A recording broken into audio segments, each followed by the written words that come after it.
अस्सलाम वालेकुम जी, मैं आपका भाई मुबीन अहमद और आपको 1.5 मरला डबल स्टोरी घर का इंटीरियर विजिट कराया जा रहा है। तो इस टाइम हम इस करके फर्स्ट फ्लोर पर मौजूद है। ये फर्स्ट फ्लोर का लाउंज एरिया जहाँ पर टाइल फ्लोरिंग बड़े खूबसूरत, सामने आपको वेंटिलेशन के लिए विंडो तैयार की गई है। ये फर्स्ट फ्लोर का इस घर का किचन।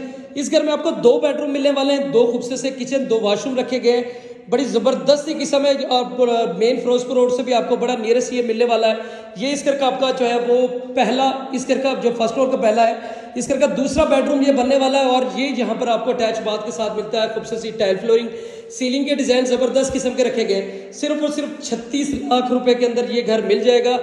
इस घर की लोकेशन की बात करी जाए तो काहना 9 के अंदर ये घर लोकेटेड है। मेन फिरोजपुर रोड से आपको सिर्फ 1 किलोमीटर के डिस्टेंस पर ये घर मिलने वाला है। इस घर की मुकम्मल तफसील से वीडियो मेरे यूट्यूब चैनल पे मौजूद है। पाक प्रॉपर्टी चैनल के नाम से यूट्यूब चैनल, वहाँ जाएं और इस घर की मुकम्मल वीडियो देख सकते हैं। तो यहाँ पर भी आपको खूबसूरत टाइल फ्लोरिंग और इस घर का जो है आपका दूसरा किचन और ये दूसरा बेडरूम और स्पेनिश लुक में इस घर का जो है वो एलिवेशन तैयार किया गया है। तो मुकम्मल वीडियो के लिए चैनल सब्सक्राइब करें।